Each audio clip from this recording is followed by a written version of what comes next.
Joe Burrow, the golden boy from LSU. He came into the NFL with a swagger, a Heisman, and sky high expectations. But the journey from college glory to NFL greatness, it's been anything but easy. This is the story of Joe Burrow's rise and the struggles that tried to break him.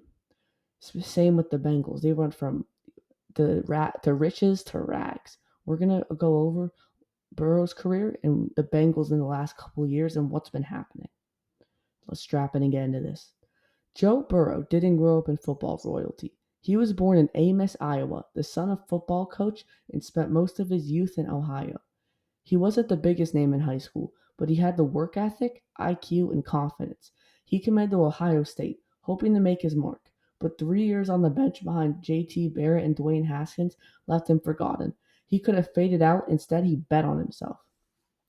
2019, the greatest college football season we may ever seen. Burrow threw for 5,671 yards, 60 touchdowns, and only 6 interceptions, and completed over 76% of his passes. A national title, a Heisman, and a team that obliterated every defense in his path. Burrow wasn't just playing the quarterback. He was surgical, confident, cold-blooded. The Bengals, a team drowning in mediocrity the last couple years, had the number one pick. They had no choice but to select the young star. 2020. Cincinnati was desperate for a savior. Burrow stepped in the face of the franchise. Despite one of the worst offensive lines in the league, he delivered flashes. In just 10 games, Burrow threw for over 2,600 yards, 13 touchdowns, and showed incredible poise. He was taking hits, making NFL reads, and keeping the Bengals competitive.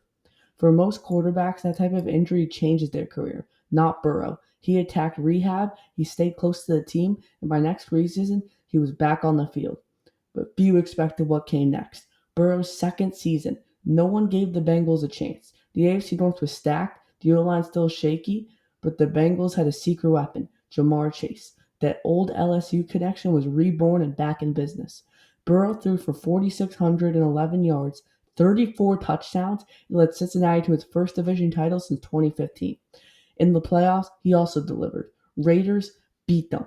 Titans took 9 sacks but still crawled out with a win. Chiefs beat Mahomes at Arrowhead. The Bengals were going to the Super Bowl. This is the Super Bowl. Bengals versus Rams, Burrow versus Stafford. Young versus old, new versus, well, I don't know. It was a fight, and Burrow delivered. Even with pressure in his face all night, but late in the fourth quarter, the O-line collapsed again. One final play, one missed block, Burrow sacked. Game over. Final score, even though the Bengals clawed and scratched, they still lost. Rams 23, Bengals 20. So close yet so far. 2022, a new year. Expectations were sky high. Burrow started slow, 4 interceptions in week 1, but he recovered. The Bengals finished 12-4, another AFC title, another playoff run. And then another heartbreak. In the AFC Championship, Mahomes and the Chiefs got revenge. Despite Burrow playing tough, the Bengals fell short. Then came 2023. The injuries hit hard. Burrow hurt his calf in training camp, then mid-season, a wrist injury ended the season, just like that. The Bengals missed the playoffs. Questions started flying. Can Burrow stay healthy? Can this roster protect him? Is his ceiling limited by the franchise around him?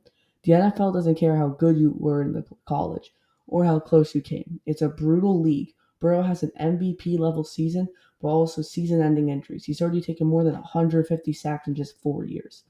And the Bengals aren't doing any more. Going into 2024, they have a questionable defense, and no one really knows how they're going to be.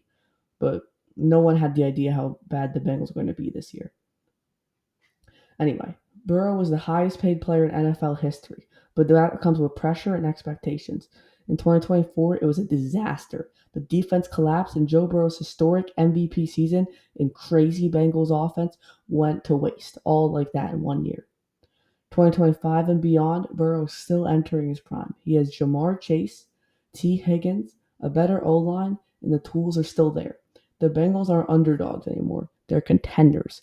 With a target on their back, the AFC is still stacked with Mahomes, Allen, Lamar, Herbert, Stroud.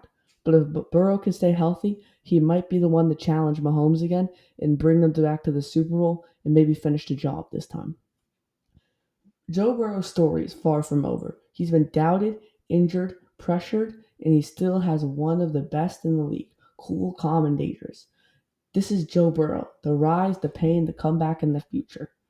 Now comment, like, subscribe, and comment why you think the Bengals are being so bad. Also, thank you for the support of the Lamar video. I appreciate it. Thank you. Anyway, peace.